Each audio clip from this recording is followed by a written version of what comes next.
And I'm here with Nikita.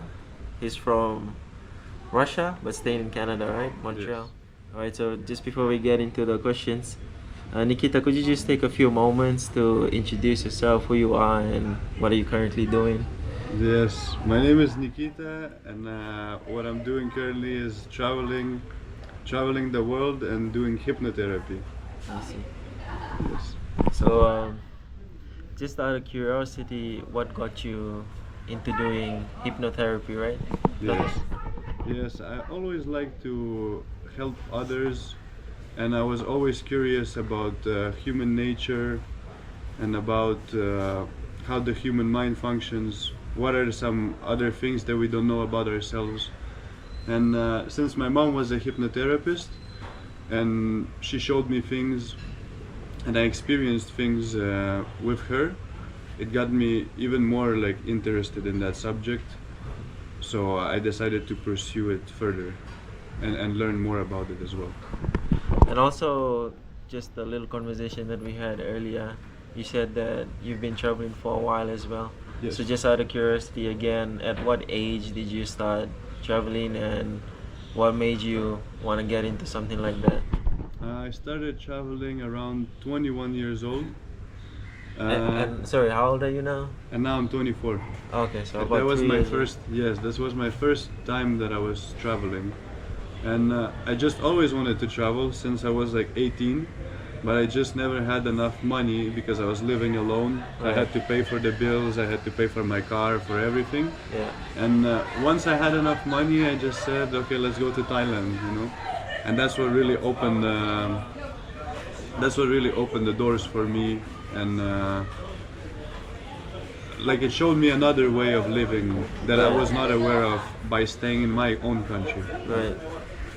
Yeah, I totally get that. Like, once you kind of like step out of the norm that you've been taught ever since you're a kid or grew up in, it kind of like helps you to like find your true self within, like what you actually want to do, and to help you understand yourself better and kind of explore what you want out of life and things that you want to do, right? It's true. Yes, I agree. Yeah, so going with that, um, about the future, do you have specific plans about the future, or to be more precise, I guess, what gets you excited? Hmm. Or in other words, like what's your thought process about um, now, or being present, or do Yeah. you plan ahead into your future? Do you see 10, 10, 15 years from now, or do you Mhm. just focus on being more present and here now? I think you have to have some sort of middle ground, where you don't think too much about future Right. and you live in the present, but you also do something, some plans that you make, Yeah. but you don't live only for those plans. Like you enjoy the process, you enjoy living your life. Not only in future I'll be happy, or in future when this happens, then I'll do this. Like you do everything that is required of you right now, and you build towards your dream life, or the things that you aspire to be, or the things you wish to accomplish. You try to do it day by day, but without focusing too much 5 years, 10 years, because nobody knows if I Right. live 5 years, 10 years. Exactly. Like I hope that I do. I'm just saying, nobody has ever promised you that. Yeah. Tomorrow could be the last day.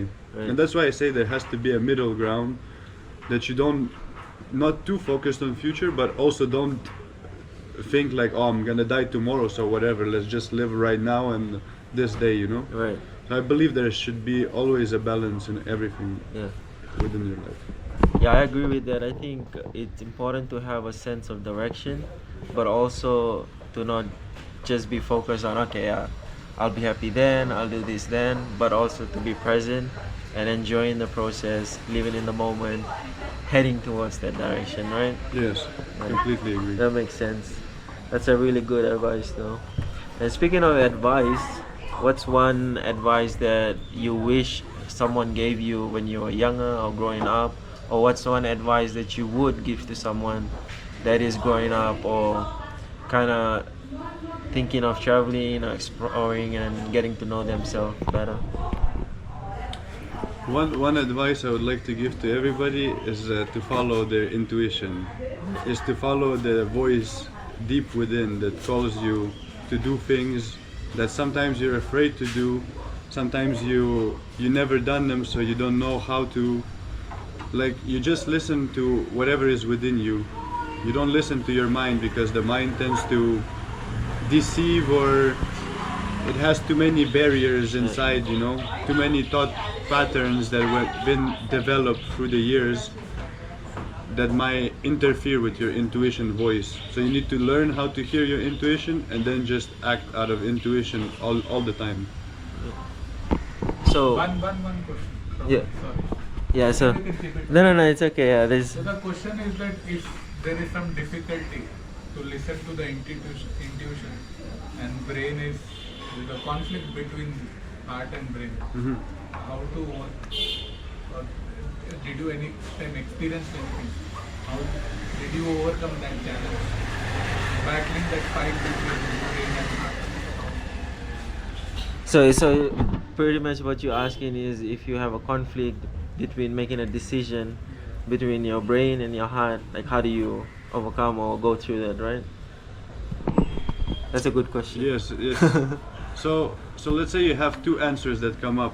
One is your intuition, one is your mind, and now you have a battle and you don't know which one to choose. Right. You close your eyes and you picture yourself, if I choose whatever the mind told me to do, how do I feel about it? And you sit with that for 3-4 minutes and you try to feel, how does it feel if I did this decision?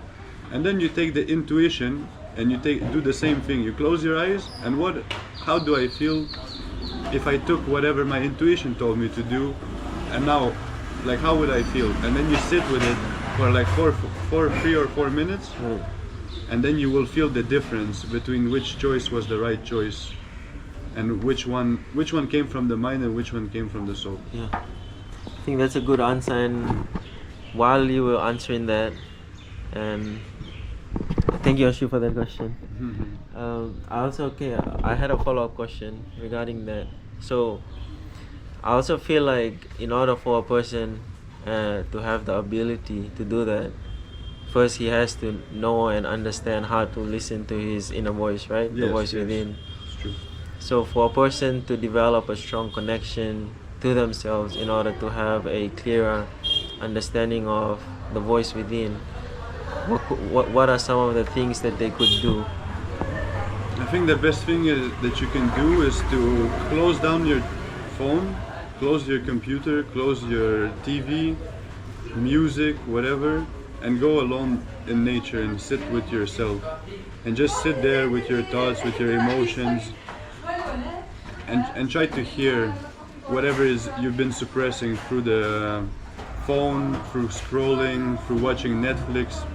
Because in a world that keeps you always busy and distracted, it's easy to lose yourself and the connection within yourself. So go into nature, sit there with nothing but your thoughts, and I think that will help you to develop the voice within. I actually really agree with that, because I feel like once you get rid of all these distractions, right, all these noise, and when you sit by yourself and you listen to what you want, things that you like, what interests you, things like that, it helps you to get to know yourself better, and from that you can make better decisions that help you to understand what you want, the things that you want to do, and things like that, right? And I think it's very interesting because earlier, you know, like how we were all talking about, like I think Ashu mentioned that like all of us over here, it's like we have something in common, right? And all of us are solo traveling, right? So I think it's that getting rid of the distractions and just being by yourself, taking out the noise and trying to listen to yourself. It's that curiosity and asking the questions, getting to know ourselves better, that helps us to understand that inner voice, right? Yes. All right. Okay, so just the last question, and then that'll be it. If you had all the resources to be doing something at this moment, what would it be? Probably build some sort of detox meditation, some sort of wellness retreat, where people can come and learn things, like learn deep things about life, learn deep things about themselves, to just come and to disconnect from the outside world, Right. and to stay with themselves for a while. Yeah, I think that's what it would be. Yeah. All right. Thank you so much for your time. Pleasure.